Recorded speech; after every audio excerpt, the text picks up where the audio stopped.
YGP, doing some things.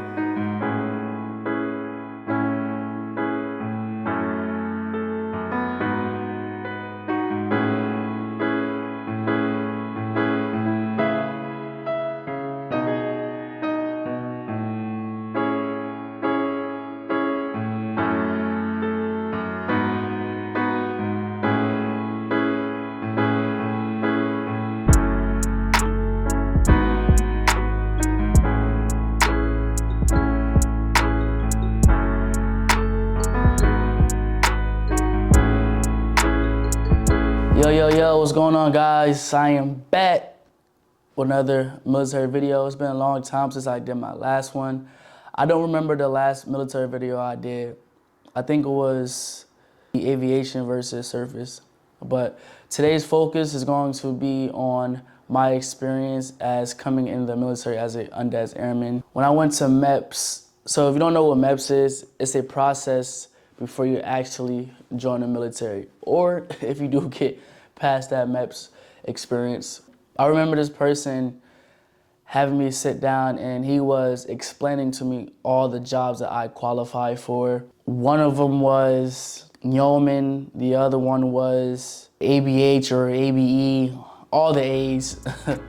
But at the time, I didn't know if I was comfortable with doing those jobs. It was other jobs too that he explained to me.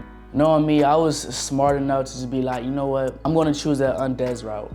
And he gave me Undez Airman or Undez like Seaman. For whatever reason, Airman sound cool, so I chose the Airman route. So boom, fast forward, I got to my first command, VFA 105, out in VA, Virginia Beach.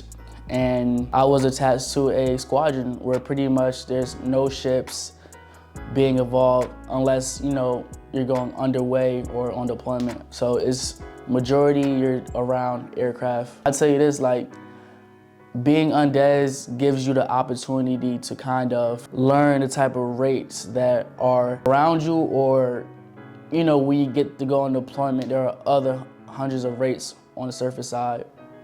And like I said, you get the opportunity to see what those guys do, see if you're comfortable with doing that type of job, because if you are, and now that you have that knowledge, you have the opportunity to actually strike a rate. I'm gonna get into that, but let me explain to you my time at just, you know, being on Dez.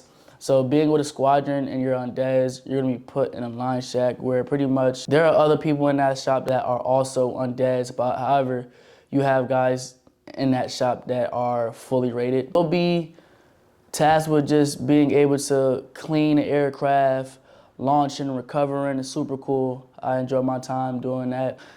You get to mess around with the fuel. Not mess around with the fuel, but you gonna know your job, but it's pretty dope.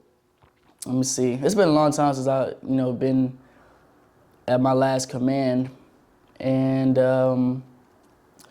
you're pretty much like a, you know, you can roam around. You can roam around, get your feet wet.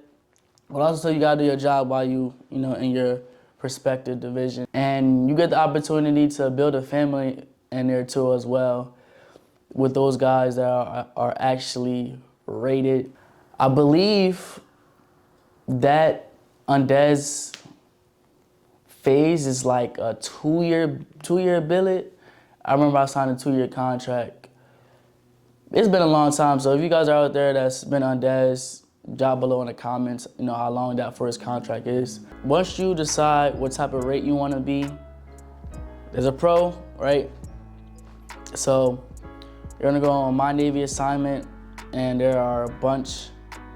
Before you do that, you have to make sure, you know, see what you're qualified in, see what you could choose as far as a rate or rating, right? So you can go on My Navy assignment, see all the list of, you know, jobs you qualify for.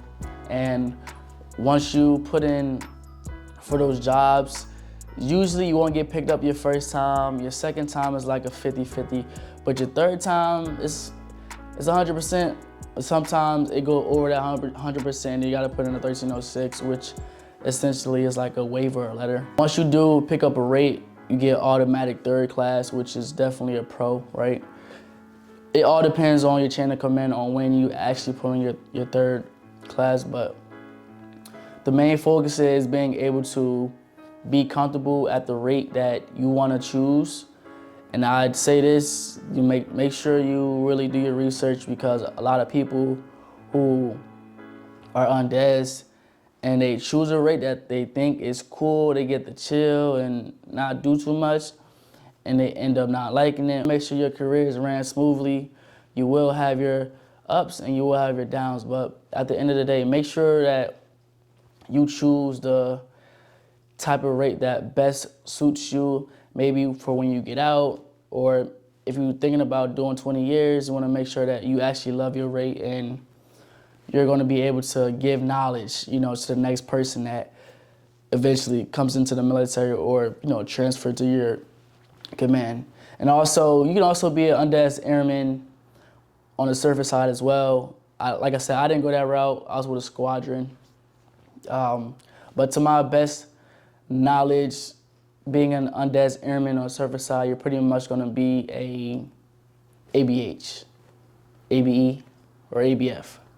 9 times out of 10, you're going to be put with the ABHs. I'm not fully sure on how that works. I can only speak from my experience with being with a squadron. And that's pretty much it. It's not much to being an undesignated airman. You're not rated. Again, you're going to be put in a line shack with other undesignated personnel or people who are rated, and you're pretty much going to be tasked with making sure the aircraft is ready to go, good to go.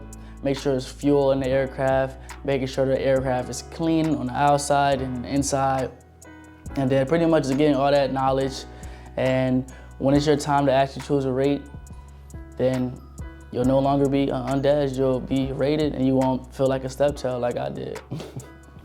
But that's all I got for you guys today. Thank you guys for tuning in to this small video that I wanted to put together as far as being an undesignated airman. If you haven't already, please like, comment, subscribe. Please subscribe. And those who already subscribed to me, you already know I'm gonna say, ain't nothing changed. Y'all gang. Actually, I'm gonna change it up. Those who already subscribed to me, I thank y'all, all right? Y'all have a blessed one, and we out.